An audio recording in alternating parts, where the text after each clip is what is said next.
maximum ambition, maximum construction, maximum traffic, and now maximum pollution. Mumbai was built on speed, on scale, on relentless development. Metro lines slicing through the neighborhoods, coastal roads rising from the sea, towers climbing into a skyline that never pauses. But this afternoon, the question is uncomfortable. At what cost? The cost of construction, the cost of unchecked dust, the cost of roads that are dug up faster than they are cleaned, the cost of a city that builds without breathing. This is not just a haze. This is policy in the air. A coastal city once defined by its sea breeze, now trapped under a blanket of PM10 and exhaust fumes. Maximum city, maxed out lungs. On Breaking Ground, we ask, is development choking the very city it promised to transform? More on that at 1:30 p.m. on Breaking Ground. A quick check on the headlines at this hour. Global embarrassment for Shehbaz Sharif. US President Donald Trump says Pakistan Prime Minister told him that around 35 million people would have died in India's Operation Sindoor if not for US intervention for a truce.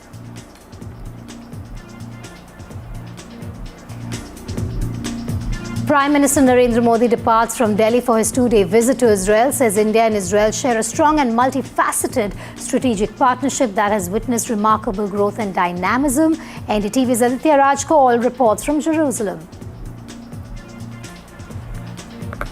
NDTV right now is reporting from Jerusalem in Israel, where Prime Minister Narendra Modi will be arriving. And in fact, this will be the second visit of the Indian Prime Minister Narendra Modi to meet his friend Benjamin Netanyahu, the Prime Minister of Israel. NDTV coverage forces action. Heat on BSNL Babu's VIP stay. After NDTV reportage, government issues show cause notice. BJP launches scathing attack on Gandhi family in the backdrop of the shirtless stir during the AI summit in the national capital. BJP chief says Gandhi's always protected their interests. Union Minister Piyush Goyal says Gandhi's compromised. Tamil Nadu Chief Minister M.K. Stalin targets Prime Minister Modi, accuses the PM of visiting states only during polls, also slams the NDA alliance. He says the AIADMK and BJP put together account for 0% of seats. Police file FR in Goa's Thar accident case, a case of rash and negligent driving causing death filed against 19-year-old. Officers are investigating the allegations of a driver switch. The big headline here is there's been no arrest yet.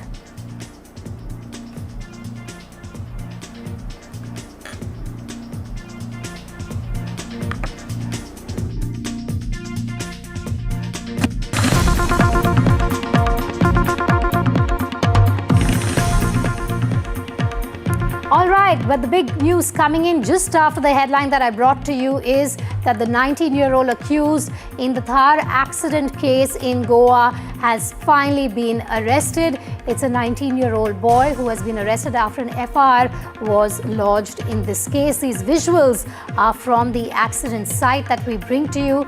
That's the rented Thar that is taking center stage in this case. Akhil is joining me live. Remember, 65-year-old tourist has died in Goa after a teen was booked for speeding. Now he has been arrested. Tell us more about this teen. There was an FR, Akhil, that was registered against him. Now finally he has been arrested. What are the details in terms of the investigation? What details can you share on this teen? That's right, Vedika. If you see in a fresh development, what we have seen in the Anjuna police station jurisdiction case, there was an incident which has taken place in which what we have seen that a 19-year-old boy rammed his vehicle. He was driving a Thar SUV into another vehicle, I-20, and at that point in time, what has happened is that a 65-year-old individual succumbed to his injuries. When he was taken to a nearby hospital, he succumbed to his injuries. And right now, what we have seen since then, there was a notice which was issued to this very boy, and he was not arrested. And right now, what we have got to learn from the Goa police team that the Goa police team has arrested the accused right now. So further action is being taken. Initially, what we have seen that the FIR which was filed by the Goa police team it was basically on the lines of the negligence and due to the rash driving. So right now, this is the latest development that we are getting, that Shaurya Goyal, 19-year-old boy who committed this heinous crime in which 65-year-old elderly man lost his life in the North Goa district has been apprehended by the Goa police team. Also, Akhil, let's just talk about the eyewitness account, because there is an eyewitness who is alleging, and of course at this time NDTV cannot corroborate the claim being made by the eyewitness that there could have been a swap of drivers that had taken place that he claims he saw. Well, that's right. If you see, since beginning, what we have been seeing that there were some locals who were present at that point in time at the various spot when that unfortunate tragedy unfolded. Some of them were saying that the moment this incident has taken place, at that point in time, at the very driving seat, there was a female pilot. But within few moments, within fraction of seconds, some of the eyewitnesses claimed that Shaurya Goyal basically came on to the driving seat. So what has happened later on when we have asked this question to the SP of the North Goa region, Mr. Harish Katkaikar, he has confirmed this to us right now that they have collected the DVRs of all those CCTV cameras installed over there, and right now they are looking at from all the angles that whether this had taken place or not. So it is also being looked into by the Goa Police North District team. All right, and another question for you that I have, Akhil, is why did it take so long to arrest the 19-year-old?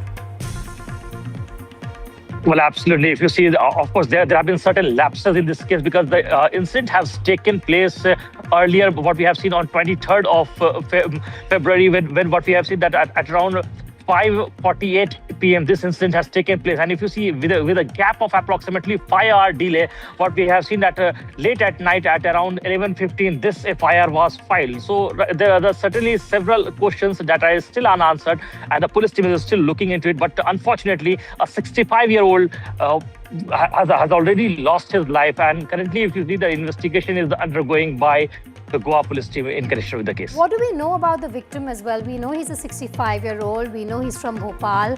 He was in the car. He was not alone. He had his family with him. There was an infant as well. How's the family coping at this point? Any news? Well, that's right. If you see, there were 3 individuals who were sitting in that vehicle I-20. After that, what we have got to learn, 2 other individuals have got injured and their treatment is still going on at a local hospital. And if you see, out of those 3 individuals, one was a 5-year-old baby. So right now, he's also undergoing treatment right now, but his condition is absolutely normal. This is what we have been told by the police sources over there.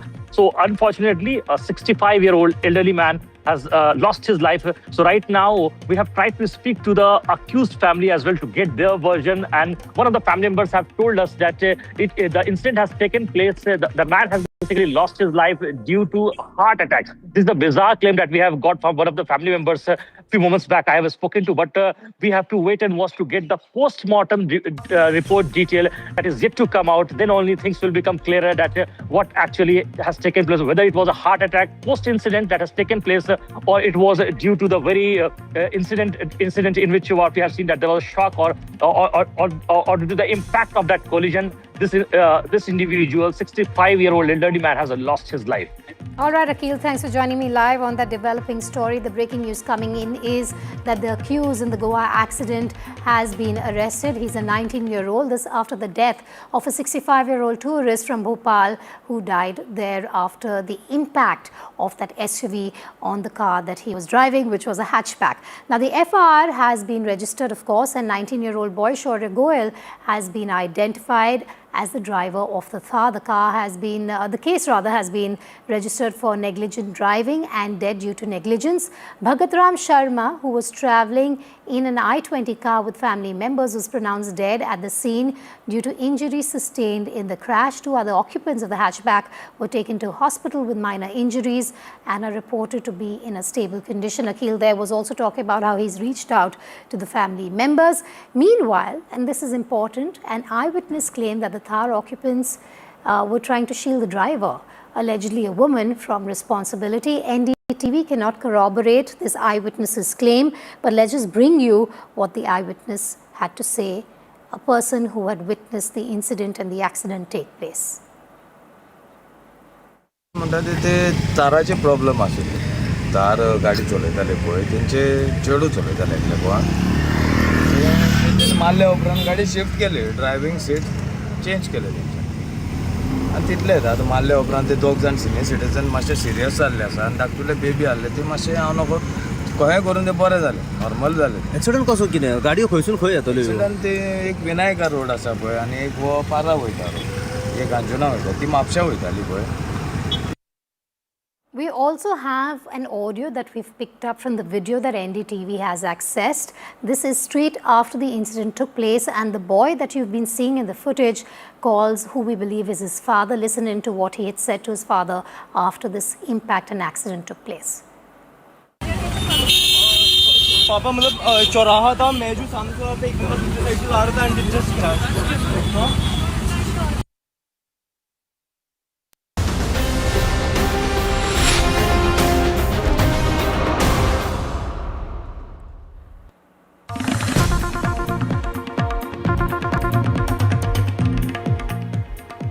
Let's bring you some news that's coming in on Prime Minister Modi's two-day visit to Israel. What our sources are now telling us is that the ties between the two countries will be taken to the next level. The ties will be elevated. According to sources, a special strategic partnership could be announced, and Israel could be India's top partner. This announcement is likely during the Prime Minister's visit to Israel. Aditya is joining me live from Jerusalem, who's breaking this story for us. Aditya, just about some time back, you and I were talking about the proximity of the two leaders. We were talking about those three. We were talking about defense. We were talking about diplomacy.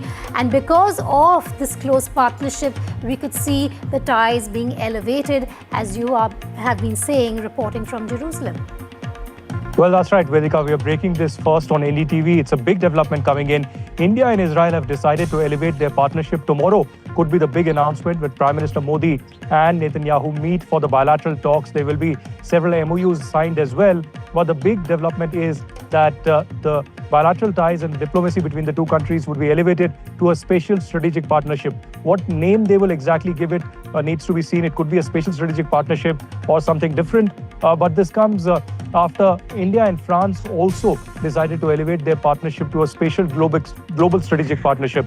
Now, after US, France and Russia, this would be the most keenly watched partnership between India and Israel when it comes to not just defense, but also technology, AI, agriculture, and water management. Remember, Modi and Netanyahu have had a very close chemistry, and now both the countries are working towards an FTA that could be possibly signed in a few months from now. There's a huge delegation from Israel that is visiting New Delhi right now. This is a delegation from the Ministry of Finance and the Ministry of Economy. They are trying to see how soon the FTA talks could conclude and FTA could be announced between India and Israel. But today is the big day when Prime Minister Narendra Modi arrives in Jerusalem, and he is going to speak at the Israeli parliament, the Knesset, and thereafter tomorrow meet Netanyahu for a long chat, a long bilateral conversation, delegation level talks, and that would be seeing the elevation of the diplomacy between India and Israel to a strategic special partnership that is coming 35 years of diplomacy into play and taking this relationship to another level. Israel has come to the aid of India when it comes to military conflicts with Pakistan, be it Kargil or Operation Sindoor. And certainly this is a partnership that India values very, very strongly. Right, Aditya, thanks for joining me live from Jerusalem. That's the breaking that Aditya is bringing to you from Jerusalem on a day that Prime Minister Modi is just hours away from landing in Israel and taking this partnership forward. We will, of course, keep tracking all the developments with Aditya Rajkol in Israel. Now, Prime Minister Narendra Modi in plane for a historic visit to the country at the personal invitation of Prime Minister Benjamin Netanyahu. The visit marks another milestone in the growing bonhomie between the two leaders and the deepening India-Israel strategic partnership. Before departure, Prime Minister Modi said India and Israel share a robust, multifaceted partnership built on trust and innovation, expressing confidence that the visit will further strengthen the enduring ties. During his two-day trip, Prime Minister Modi will hold bilateral talks with Netanyahu and also will address the Israeli Parliament. All eyes will be on that speech by Prime Minister Modi when he gets to Israel and that bilateral meeting between the two leaders. Now, Israel's chief economist, Ministry of Finance, Dr. Abramson, spoke exclusively to NDTV on the Prime Minister's visit and the strong partnership between the two countries. Listen in.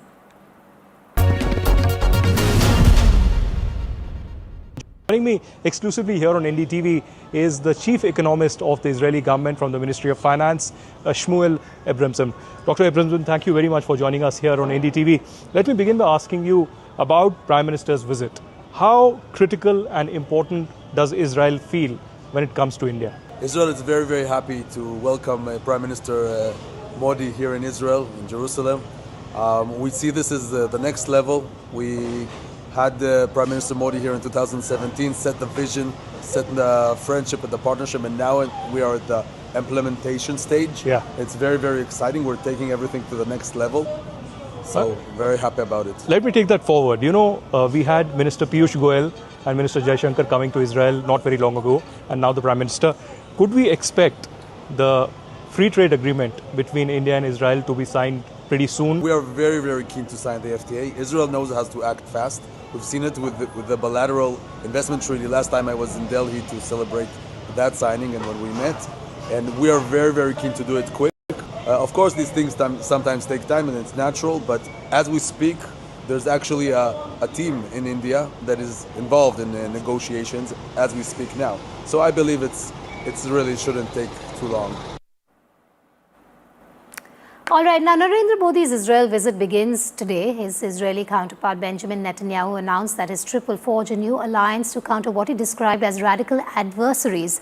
The Israeli leader said, and I quote him here, "In the vision I see before me, we will create an entire system, essentially a hexagon of alliances around or within the Middle East. The hexagon of alliances includes countries like India, Arab nations, African nations, Mediterranean nations like Greece and Cyprus, and other undisclosed nations in Asia. The description broadly matches the vision of IMEC, the India, Middle East, Europe Economic Corridor, which aims to bolster economic development by fostering connectivity. The alliance aims to create an axis of nations that agrees on the reality, challenges and goals against radical axes, namely the Shia axis and the Sunni axis." The Israeli leader said that the nations included in the alliance share different perceptions and added that the cooperation between them could give great results and ensure their resilience and future. So what is the hexagon of alliances proposed by Israeli Prime Minister Netanyahu? Let's tell you more about it. It is seen now as a counterweight to Iran. It's a 6-nation strategic framework. Proposed members include, like I said, India, you have Arab nations, you have African nations. It creates a multi-regional strategic bloc, which is important for this hexagon. It aims to link West Asia with the Indo-Pacific region. It's a bridge between West Asia, Europe and Asia. Now the objective is not only economic, it's also diplomatic and it's also security collaboration. Meanwhile, politics has also erupted over Prime Minister Modi's visit to Israel, which will make him the first Indian Prime Minister to address the Israeli Parliament. Ahead of the historic address, opposition has appealed to the Prime Minister to raise the plight of civilians of Gaza, claiming genocide of thousands of innocent men, women and children. Congress MP Priyanka Gandhi urged the Prime Minister to stand up for what is right and demand justice for the people of Gaza. Others in the Congress echoed the same, saying if wrong is being done to people of Gaza, the Prime Minister should raise it when he meets his Israeli counterpart. Congress's ally, the RJD, also invoked Nehru and expressed hope that Prime Minister Modi conveys the thoughts of former Prime Minister on Palestine during his visit, which of course begins today. प्रधानमंत्री जी जो काम कर रहे हैं वो देश का नाम रोशन कर रहे हैं कि हमारे देश का प्रधानमंत्री ट्रंप की गुलामी कर रहा है। जो ट्रंप कहता है वही करता है। अगर प्रधानमंत्री जी इजराइल के दौरे पे गए और विश्व गुरु हैं तो इतना साहस रखें कि गाजा के अंदर होने वाले नरसंहार के ऊपर इजराइल से दो टूक बात करने की हिम्मत रखें। ये हमारी देश की विदेश नीति भी है। आपकी सरकार ने उस विदेश नीति को एक्सेप्ट किया है कि हमने फिलिस्तीन के लिए यूनाइटेड नेशन में स्टैंड लिया है।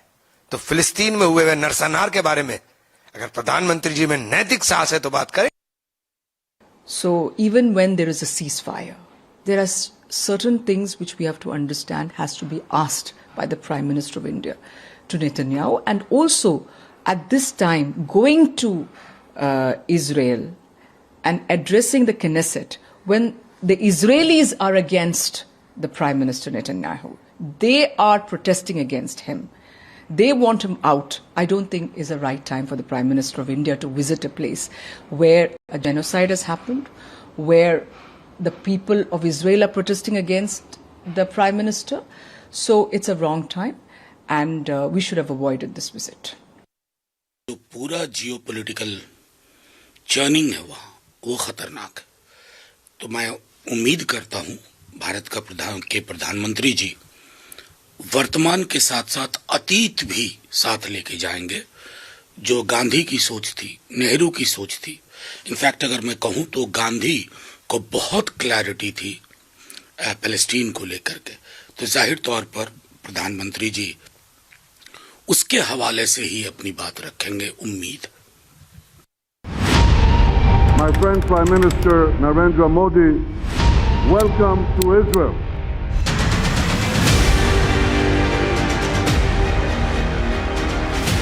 Shalom, Namaste. Prime Minister Narendra Modi's big Israel visit.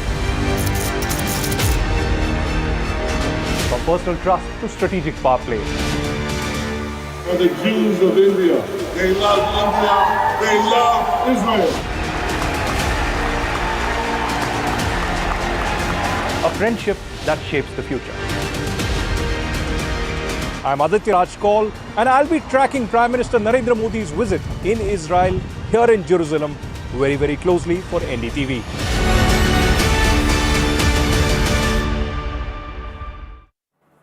Moving on, the political war over the Congress youth protests at the AI summit has sharply escalated. The BJP has launched a scathing attack on the Gandhi family, which has been led today by none other than the BJP chief Nitin Nabin, who has alleged that the Gandhis always protected their own interests, claimed Nehru called crores a liability, accused Rahul Gandhi of meeting anti-India elements abroad, and flagged funding questions around the Rajiv Gandhi Foundation. Meanwhile, you also had Piyush Goyal, who was hit out at the Gandhis and accused them of compromising India's image and alleging that Rahul Gandhi sent shirtless men to disrupt a global summit. Meanwhile, in an embarrassing moment for the Congress, Haryana Congress leader Bhupinder Singh Hooda appeared unaware of who really is Uday Bhanu Chib, the youth Congress chief who was arrested, and that itself is making the BJP question whether more and more people within the Congress party are attempting to distance themselves from the incident. एक समय था जब नेहरू जी ने खुद कहा था कि 45 करोड़ जनता मेरे लिए लायबिलिटी है। इस एक प्रधानमंत्री के रूप में ये शब्द कितना बड़ा धोखा है देश की जनता के साथ, और उनका किस प्रकार से संबंध रहा विदेशी ताकतों के साथ वो हम सबको ही जानते हैं।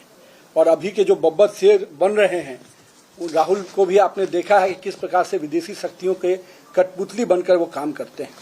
ये जो पूरा कांग्रेस परिवार का कंप्रोमाइज मिशन रहा है, इसके कुछ अंश आपके सामने रख रहा हूं। तो आप देख सकते हैं कि रक्षा सेवा में किस प्रकार से अपने उस डील को पर्सनल बैंक अकाउंट को मजबूत करने का माध्यम बनाया गया। इसके बाद सोनिया गांधी जी का, जिनका पूरा राजनीतिक अगर आप देख सकते हैं तो 2004 से 14 के बीच में नेशनल एडवाइजरी काउंसिल के माध्यम से सुपर पीएम बनकर समांतर सरकार और कैबिनेट का संचालन करना निश्चित रूप से कंप्रोमाइज पीएम का मिशन जो कांग्रेस का था उसको पूरा कर रही थी। और आप उसी कालखंड में आपको ध्यान में होगा राजीव गांधी फाउंडेशन को चीन की सरकार और जॉर्ज सोरोस के नेटवर्क से फंडिंग कराना, किस कंप्रोमाइज मिशन के तहत ये काम किया गया। कौन उदय Bhanu?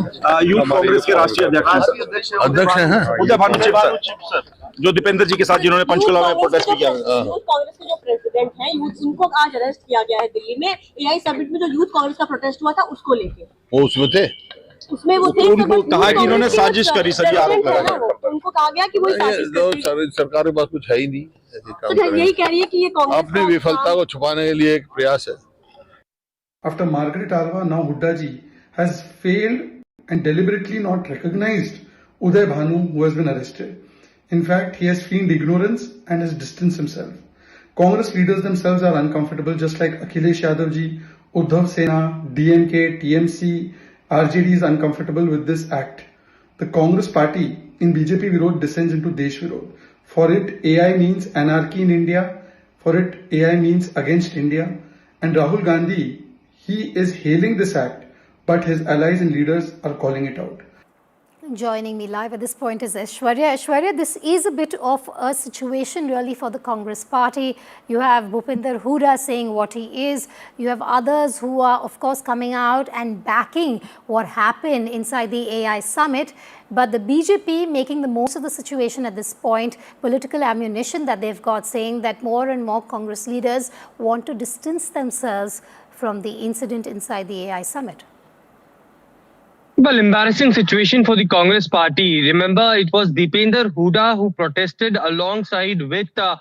Uday Bhanu Chib recently in Haryana. Deepinder Hooda is son of Bhupendra Hooda, and when questioned to former Chief Minister of Haryana, Bhupinder Singh Hooda, about his reaction on Uday Bhanu Chib's arrest, he clearly was unaware.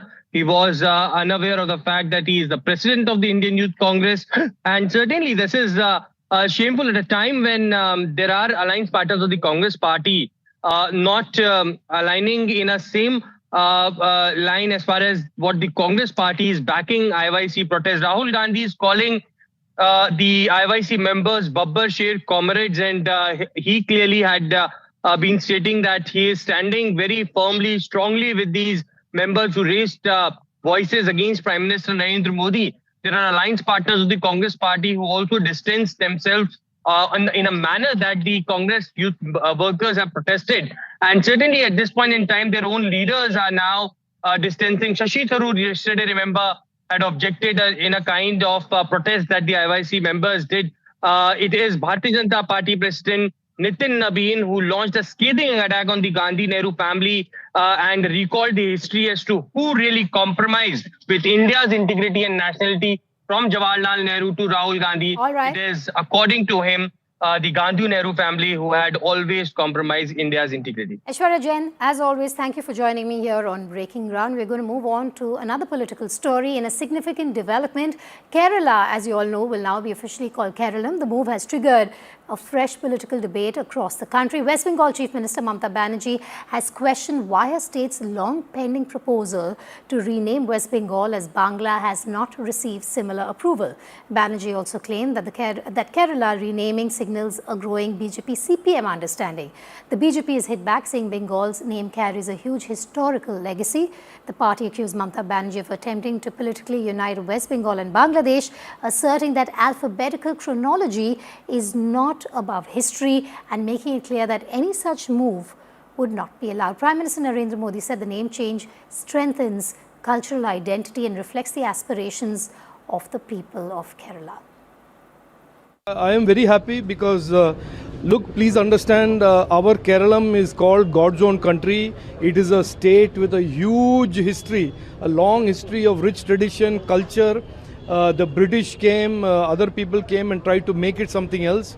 But we should, as we build Vikasita Keralam, we should not forget who we are, where we came from. And so I think calling our state Keralam is very, very, very appropriate, because we are going to be a state that is going to restore our traditions, restore our culture, protect our culture and heritage, and at the same time build a modern, forward-looking economy and build this Vikasita Keralam that is the dream of every Malayali. দেখুন, কেরালার নাম কেরালার হয়েছে, এতে আমরা খুশি। Congratulation to Kerala of my brothers and sisters. কিন্তু সাথে সাথে এটা আমি নিশ্চয়ই বলবো যে আমাদের বাংলা রাজ্যের নাম দেওয়ার ব্যাপারটা আমরা 2-3 বার করে বারবার কেন্দ্রের থেকে সংশোধনী এসছে, যা যা বলেছে সব করে দিয়েছে, কিন্তু গত 5 বছর ধরে বাংলার নামটা কিছুতেই ওরা দিচ্ছে না। কেরালাটা আপনারা নতুন চ্যাপ্টার ওপেন করলেন, সেখানে সিপিএমের সাথে আপনাদের ভাব হয়েছে বলে আপনারা তাদেরটা করলেন। আপনি করেছেন, ভালো করেছেন, আমি আপনাকে কনগ্রাচুলেট করছি, কিন্তু আপনি বাংলাটা বাদ দিলেন কেন? As Union Cabinet has approved the name of changing Kerala to Keralam, now the demand is being raised to change the name of capital Delhi to Indraprasth. BJP MP from Delhi's Chandni Chowk, Praveen Khandelwal, has raised the demand in a letter to Home Minister Amit Shah, urging for Delhi to be renamed Indraprasth. The name of any city signifies the culture, the historicness of the particular city. That is why cities are named like that. I am unable to understand. I have done a lot of research.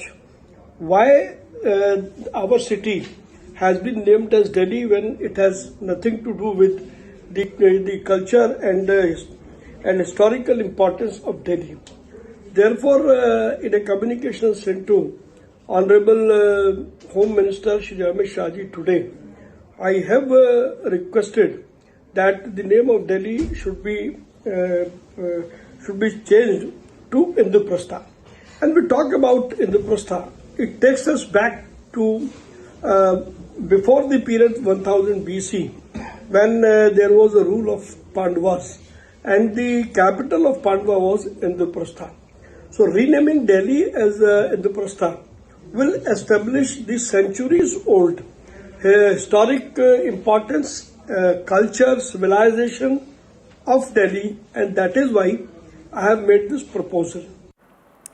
On that note, we're slipping to a short break. When I return, I want to focus on the maximum city that is also facing breathless days and breathless nights. Morning a City We Loved is a post written by Saimi Kher, who joins me live at 1:30 p.m. on why practicing for marathons, living in Mumbai is not as easy as it used to be once upon a time. We'll be back with her on Breaking Ground in moments from now.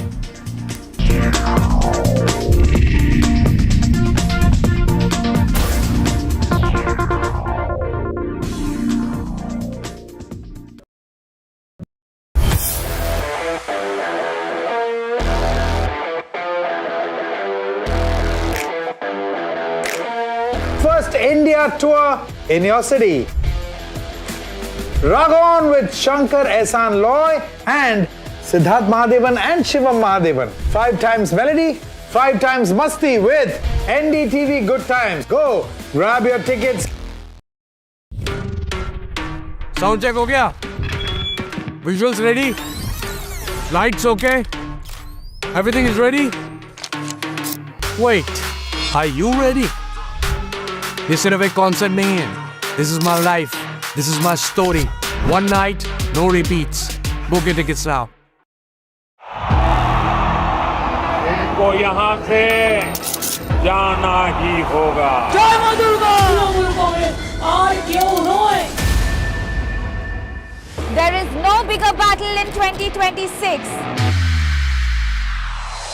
And nobody has reported Bengal like I have. Buckle up for an unforgettable election thriller. Will the BJP breach Mamta's fortress? TMC जावे, BJP आसपे. Can Didi fight off her life's biggest challenge? BJP double engine সরকার এই লড়াই বাঁচতে হবে. Battleground Bengal with Manogya Loiwal. The front lines of Kargil. The fury of Operation Sindhu. So many attacks. The chaos and cries of disaster zones. To fighter jet cockpits. And the world's most defining interviews. It's incredible. He has seen history break. Live. Unfiltered. 20,000 hours of live broadcasting. Welcome to Left, Right and Center. Hard facts. War-struck country. Hard questions. In the Ukraine. 30 years of trust. In the Kargil area. North Ukraine. In France, in Italy. At Srinagar. And Vikrant. Vishnu Shom for NDTV. Vishnu Shom. Only on NDTV.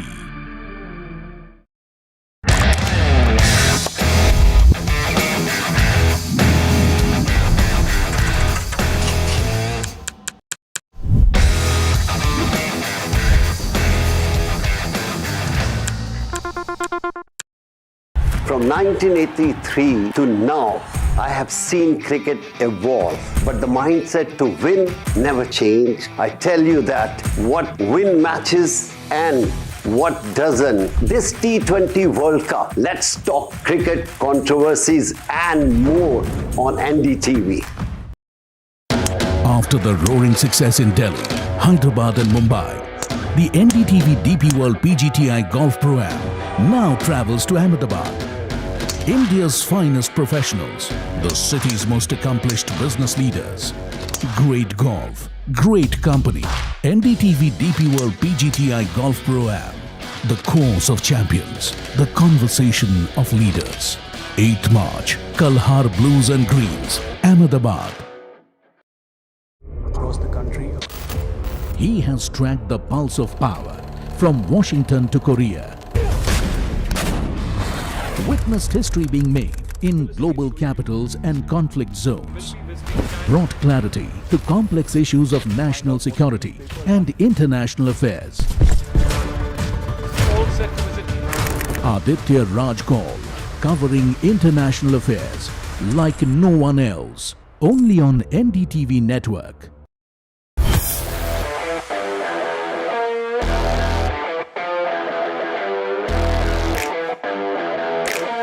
First India tour in your city. Rag on with Shankar Ehsaan Loy and Siddharth Mahadevan and Shivam Mahadevan. 5 times melody, 5 times masti with NDTV Good Times. Go, grab your tickets.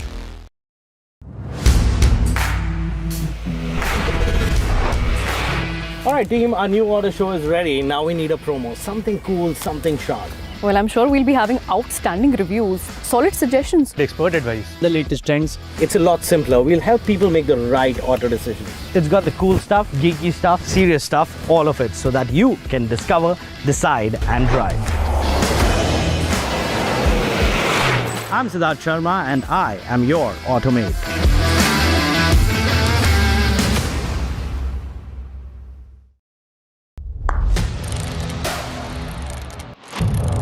What seems settled for me is unfinished business. So I rewind, I pause, I reflect, I dig until what's buried stands up to be counted. Breaking ground, not just headlines, the meaning behind them. This is Breaking Ground with me, Vedika Sood. Straight from the heart of the newsroom to the core of the stories shaping your world. Join me, guys.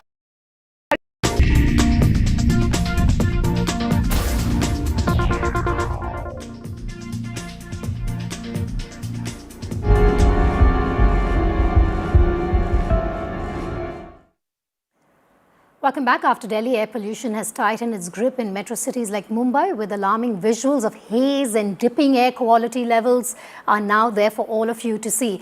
Mumbai's average AQI in the past 7 days has been in the unhealthy category. In Maharashtra, the state government has ordered a halt to construction activity across the state. Over 1,000 construction sites have now been notified with notices issued for alleged violations of environmental norms. Actor Sammy Kher has voiced concern, saying she now wears a mask even for her morning runs, calling clean air a luxury and asking if basic accountability is too much to expect. Actor and endurance runner Sammy Kher has spoken out, like I said, about Mumbai's worsening air quality, saying the city she trains in and calls home is becoming increasingly difficult to breathe in. She now joins us live here on Breaking Ground. Sammy, thank you so much for speaking to us here on Breaking Ground. I first want to ask you a very important question. Why was it important for you to speak out publicly at this point? Well, I feel it's been a problem which is we're all suffering for some time now. And I think it was just constant amount of days. Every single day I'd go out and I was constantly getting a persistent cough. And it's not about just me speaking out. This is a community at large. These are pretty much all the runners around me, all the cyclists around me have the same complaints. And it is also a little privileged of me to say that, you know, if I can't run out, I'll go inside. But not everyone has that kind of an option, right? So it's not just me. It is a community of runners of India who wants to really be fit, because we are seeing a major fitness movement in India. So this is just a voice of everyone who's feeling the same. You know, you've always spoken out about running by the sea in Mumbai. When did you first feel the air wasn't the same anymore? Well, I think it's been maybe 2 or 3 years where we could see this gradual change in the air, because I've been doing the Mumbai Marathon that happens in Jan every year. So last year, it felt very stagnant. There was, just a lot of smog around because we start at 5 in the morning. And this time around, all my marathon photos, you couldn't see the ceiling. I was running on the ceiling, but you can't see the ceiling because it was polluted.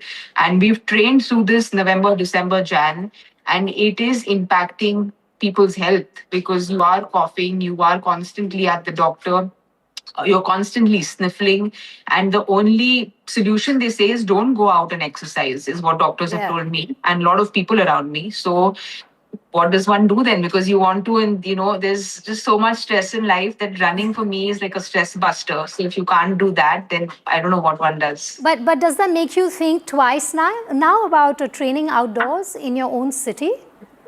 So the other day I went out, I carried a mask. Usually when we train out, I'm either doing 18 kilometers, 20 kilometers, or we're doing speed sessions. And it is very unhealthy to wear a mask and do that because you need oxygen, right? So I can't even actually run. So the other day it was literally like a really slow jog. And I said that even if I want to do this, it can't be done without a mask.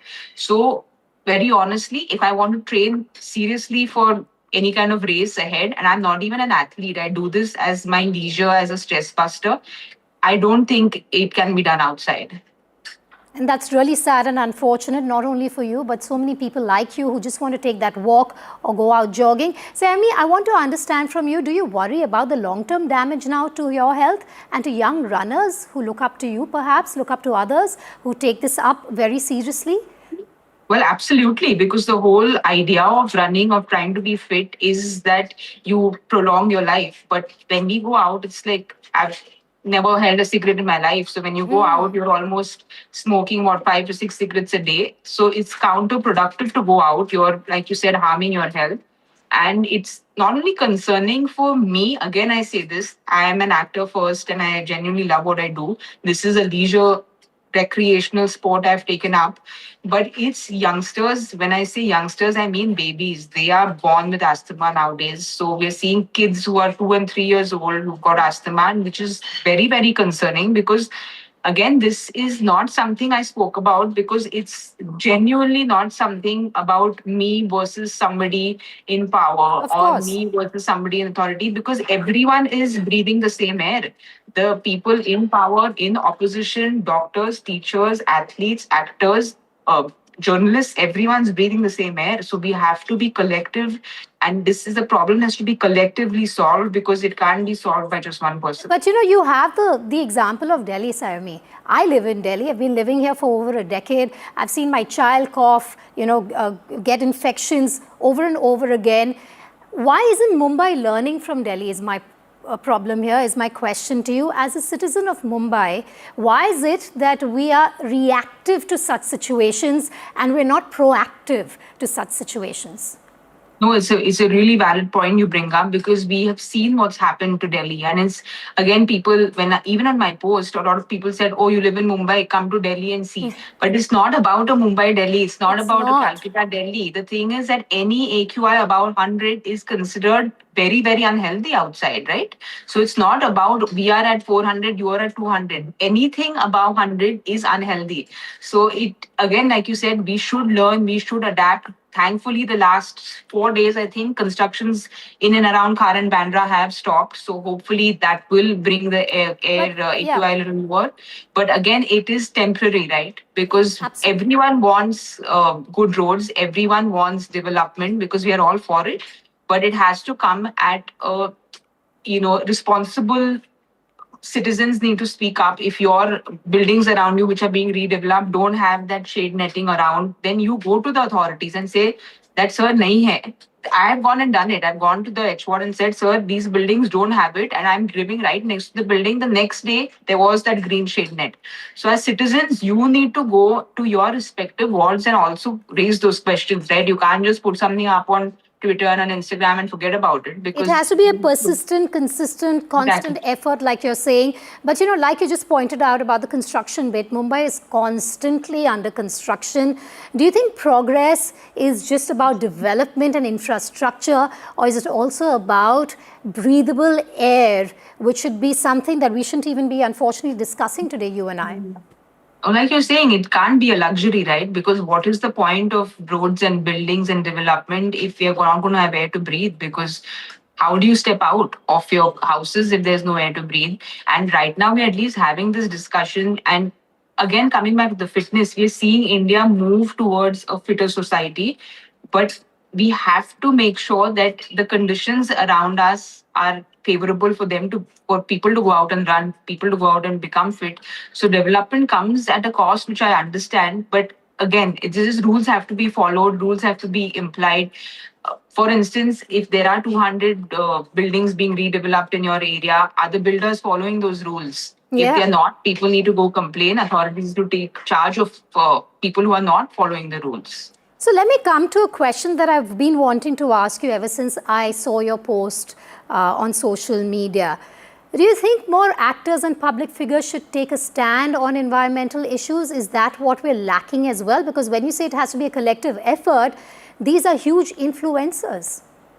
You know, in the era of, I completely understand that people who have, be it actors, sportsmen, powerful people who are in the face and who are influential, 100% should speak up because they also breathe the same air. But somewhere I feel it's become this thing of, putting your finger on someone else. Just as citizens, I feel that you need to speak up because your power is just as important. And if citizens gather together or the cycling and the running community gathers together, it's way more powerful than an influencer or an actor who, one person goes and says something. I totally understand that there are people of power and influence who should speak up so it reaches more people. But I think this has to be collective. It has to be communities coming together and saying that we need to make a change. So what then, Sayami, would be your message to the city's leadership? And I don't want this to be controversial. I'm asking you this question as a citizen of Mumbai who's flagged such an important environmental issue. Well, I mean, it's not controversial at all because like I'm constantly repeating, everyone's breathing the same air. The politicians are breathing the same air. Their children are breathing the same air. We are breathing the same air. So this is for everyone. It's not about one versus me versus you or us versus them. It's about everyone. So I feel one is that, yes, there has to be development because everyone moves towards development, but we have to probably figure at what cost.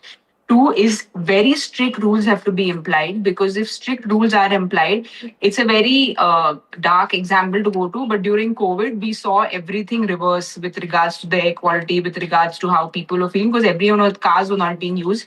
So if authorities feel let's not have cars in certain area, citizens will have to agree to it because it's for your own good. Yep, so it has to be a two-way street, absolutely. It has to be a two-way street. So there have to be rules which have to be implemented and have to come with strict penalty if they're not. Sayami, before I let you go, I just want to ask you this question because like I said, I've been a resident of the National Capital Region for more than a decade now. There comes a tipping point. Do you think Mumbai is at that tipping point? Because my question to you before I let you go is Mumbai slowly normalizing toxic air? Well, that's a major concern because if you say that, oh, the AQI is just 230, it's all right because Delhi is 400, it's not all right because your lungs are turning black. You see little kids, they are 14, 13 years old, they have lungs of a smoker. And this is because you're normalizing an AQI of 240. So it is not all right. And we have to really, really very urgently address this issue. Otherwise, it's going to be too late. Sayami Kher, I wish we were talking about something more uplifting, a happier issue perhaps, but I can't thank you enough for flagging this issue to the people of Mumbai, to the people of India, and I hope there is a consensus among policy makers and politicians and all stakeholders that it's time to sit down and discuss what can be done to make Mumbai breathable again. It's a city which is beautiful, it's a city with a sea, and we need our residents of Mumbai to breathe happily again and to breathe freely again. Sayami Kher, thank you so much for joining me here on Breaking Ground. Thank you. Thank you. We have some breaking news coming in.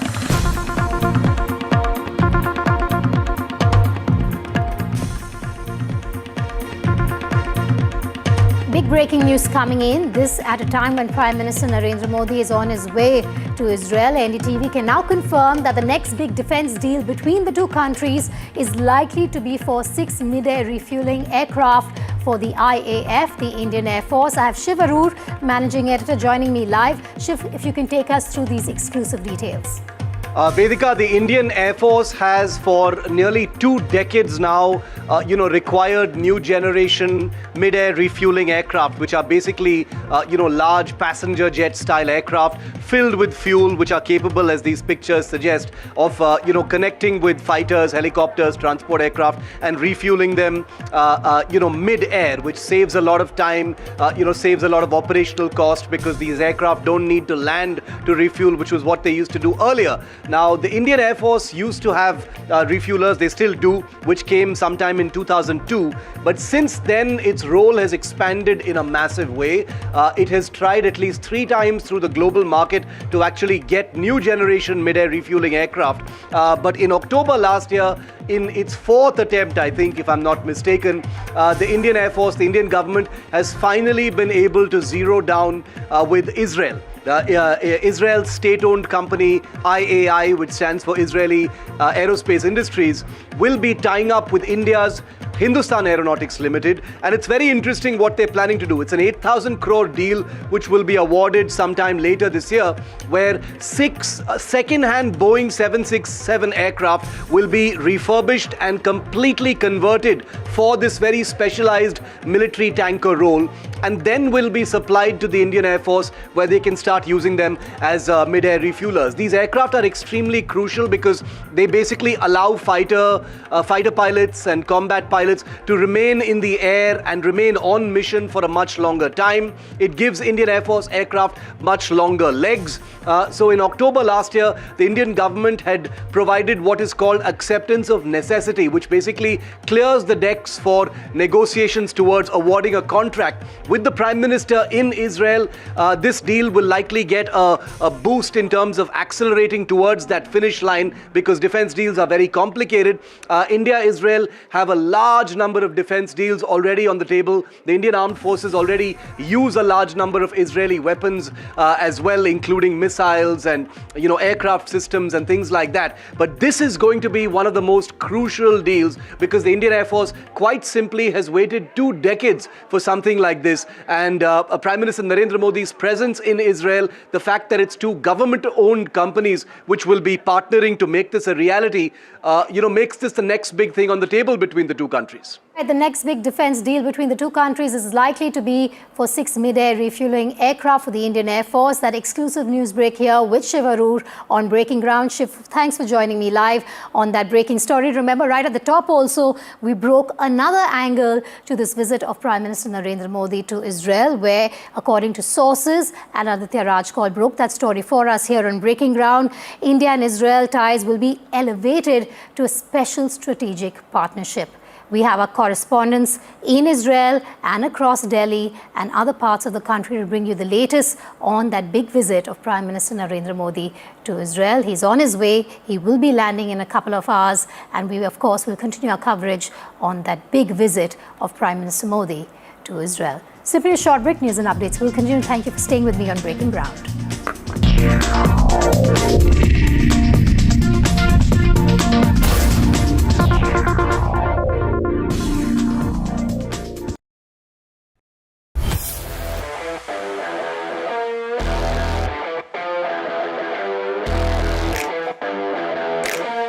First India tour in your city. Rag on with Shankar Ehsaan Loy and Siddharth Mahadevan and Shivam Mahadevan. 5 times melody, 5 times masti with NDTV Good Times. Go, grab your tickets. Sound check हो गया? Visuals ready? Lights okay? Everything is ready? Wait, are you ready? ये सिर्फ एक concert नहीं है. This is my life. This is my story. One night, no repeats. Book your tickets now. इनको यहाँ से जाना ही होगा. जय मां Durga! There is no bigger battle in 2026. And nobody has reported Bengal like I have. Buckle up for an unforgettable election thriller. Will the BJP breach Mamta's fortress? TMC जावे, BJP आसपे. Can Didi fight off her life's biggest challenge? BJP double engine সরকার এই লড়াই বাঁচতে হবে. Battleground Bengal with Manogya Loiwal. The front lines of Kargil. The fury of Operation Sindhu. So many attacks. The chaos and cries of disaster zones. To fighter jet cockpits. And the world's most defining interviews. It's incredible. He has seen history break. Live. Unfiltered. 20,000 hours of live broadcasting. Welcome to Left, Right and Center. Hard facts. War-struck country. Hard questions. In the Ukraine. 30 years of trust. In the Kargil area. North Ukraine. In France. In Italy. At Srinagar. Vishnu Shom for NDTV. Vishnu Shom. Only on NDTV.